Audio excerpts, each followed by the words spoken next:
Welcome to Facts TV News, where everything is true. Manchester Councillor Francis is dead. Jamaica Labour Party JLP Councillor Cleon Francis of North Patrick in Manchester has died.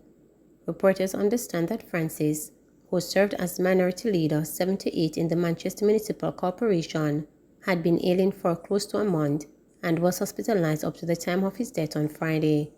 His illness was not disclosed, and further details surrounding his death are unknown at this time. Goat herders killer slaughtered by gunmen, says cop. A man who was shot dead by gunmen in Greenhill, Westmoreland last week has now been identified as the killer of a goat herder in the parish in March. Police said O'Shane Usher Hamilton was the one who attacked and chopped 68-year-old Aaron Dada Scarlett from Cowder in Greenhill to death. It was reported that on March 2, 2022, Scarlett left home with his goats early in the morning but never returned home. A resident found his body in bushes. There was a chop wound to his neck. The police were alerted and Scarlett's body was taken to the Savannah Mar Hospital where his death was confirmed. 3 months earlier, in December 2021, 2 goat herders were also chopped to death in Greenhill and their goats stolen. That incident is still being probed. But investigators, after completing their probe in Scarlett's death, said it has indicated that Hamilton was responsible. A search revealed he was killed days earlier. Hamilton, 26, was killed after leaving a bar in Greenhill. Police said upon leaving the bar he was accosted by gunmen who shot him as he attempted to run. The men then went over him and shot him several times before fleeing on a motorbike in the area. 9 detained in St. Catherine police raid. A Sydenham St. Catherine family is accusing the police of unfair treatment following a raid and the detention of 9 persons in an operation. The police have denied the claim. Deputy Superintendent in charge of Special Operations at the St. Catherine North Police Division, Linroy Edwards, said the early morning raid at the house was based on intelligence that gave the police reasonable suspicion that gang activities were being conducted at the premises. Edwards said a high-profile target was picked up in the operation and that all the men are being processed. However, a family member who said she witnessed 4 siblings being detained in the raid denied that her brothers are involved in any gang activities. According to the sister, her brothers have been the subject of more than 20 such raids in the past, with nothing illegal being tied to them. She claimed that her brothers are musicians who are also involved in livestock farming. Gang, that's a funny word. Well, when we asked them for the reason for the raid, they can't give us that information, the woman claimed. She continued, they keep coming here over and over and over, and they can't give us a reason. We live in this community. We can't have friends. And that me want to ask. According to her, the men were at the house to assist with the construction of a wall. We're in a city, praise for action of security forces. Residents of Dilpart Crescent in Waterhouse, St. Andrew, sung high praises on Thursday for members of a joint police-military patrol team who surprised 2 gunmen on Wednesday evening, which led to one being shot and killed and the other shot and injured. The residents told reporters that an attack by the 2 gunmen mimicked a scene from a violent movie, with some people scampering for cover, including one woman who held on tightly to a 3-month-old baby as she hid behind a stack of concrete blocks until gunfire subsided. 2 male residents were shot and injured by the gunmen before the security forces intervened. Senior Superintendent Kirk Ricketts, who heads the St. Andrews South Police Division, on Thursday confirmed the incident. Ricketts said the community is plagued by gang conflicts involving relatives. The senior superintendent told reporters that on Wednesday, just about 7 p.m., 2 men went into the area and opened fire on residents. Luckily, the joint police-military team heard the explosions and quickly responded to foil the attack, which could have led to multiple fatalities. Police, he said, seized 2 firearms from the scene. The men who had earlier just shot and injured 2 residents on seeing the team challenged the team, and during an ensuing gun battle, the 2 men were shot. One of them later succumbed to his injuries. 4 people in all were shot. The 2 first ones were shot by perpetrators. The surviving perpetrator is in hospital under police guard. That area has its issue with gang conflict, but the gangs are made up of people who are related to each other. It is kind of an intra-gang conflict, but it is just that the persons at odds are related to each other, Ricketts said. Reporters visited the area on Thursday and noted that it was relatively calm, with only a few residents hanging out in shops and on the road. Others paved behind the walls their home and gate. At the spot where the shooting took place, blood on the road was covered with dirt, but there was a foul smell and swarms of flies. Several bullet holes in the walls told the story of the brazen gun battle. The woman, who was sitting on a bench while holding a 3-month-old baby before gunfire erupted, said it was the grace of God while she was still alive, as the action was very intense. When me hear the shot them, me turn idiot. Me have the baby sit down, and all me start to hear is explosion. It is a killing spree them come on. Them take the back and come over. Them never knows the soldier they bout. So I buck them buck up in a them, and then them there so and it start. Me have to shadow me baby when the soldier a fire after the man them. All me can say is that an angel was over me. A life them man a come fi take, and after them own gone. A God send the soldier them, because we know what it would have turned out to be. They were right on time. Another female resident who caught the gunfire sounded to her like she was in a war zone. All me know is say me hear gunshot, and when it done, me see man lie down. When me hear the gunshot them, me have to hide. It sounded like a war or a movie me did a watch.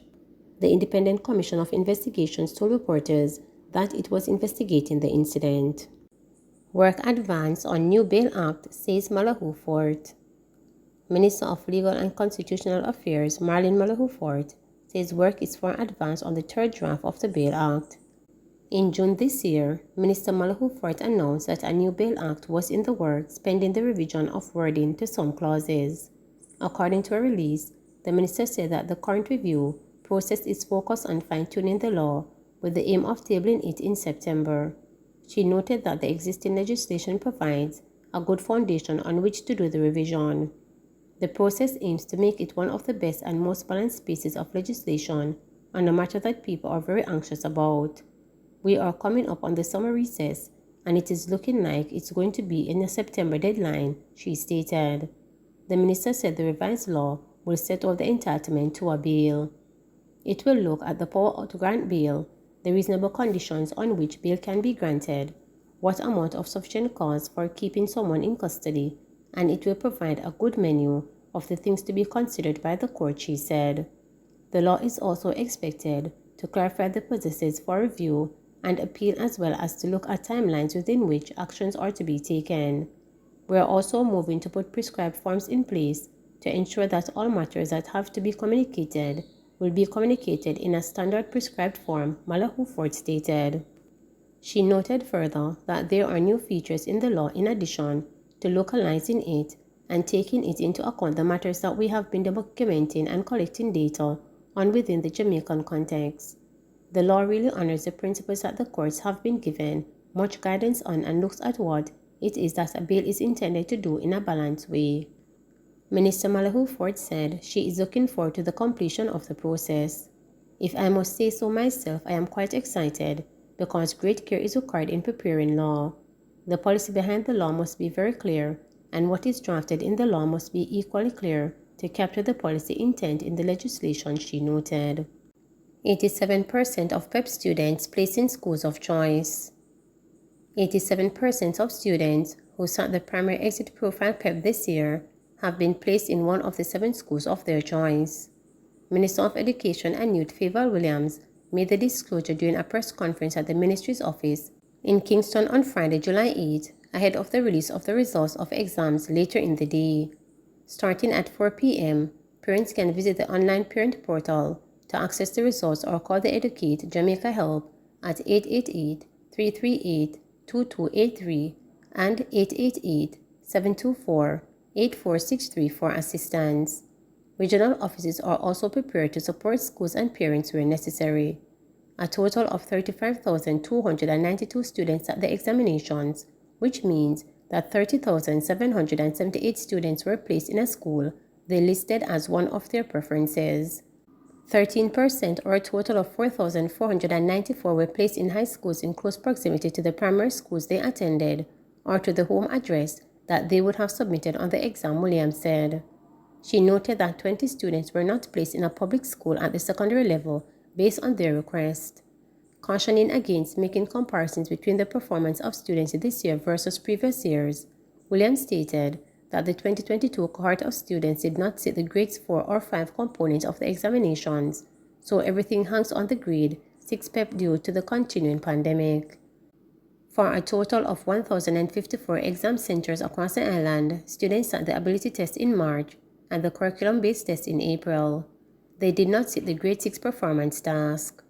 We have to go further as a result of the impact of the pandemic on learning to make adjustments to the content coverage for the average achievement or the curriculum-based component of the test, which comprises mathematics, science, social studies, and language arts, the minister said. A total of 36,078 candidates comprising of 18,495 boys and 17,583 girls were registered to sit the examinations. 2% or 786 students reported absent on the day the tests were administered. Williams reiterated that the exams aim to assess the skills and competencies outlined by the National Standards Curriculum. A major goal of this is to enable students to become critical reflective thinkers, creative problem solvers, effective communicators, and natural collaborators, she added. When accessing the result of the exams, parents will receive a report card which will present a score that is a composite of the curriculum-based and the ability tests. This score was also used to place the student in the secondary institution. Since 2015, 2 additional school choices have been added to the Standards 5 that were given to parents and students in the past. These 2 additional choices were selected from a cluster of schools that were within a 10-mile radius of the primary school to school attended. The minister also stated that currently every child in Jamaica who is graduating from a primary school has been placed in a high school. Please remember to subscribe, like, share, and click the notification bell for daily updates.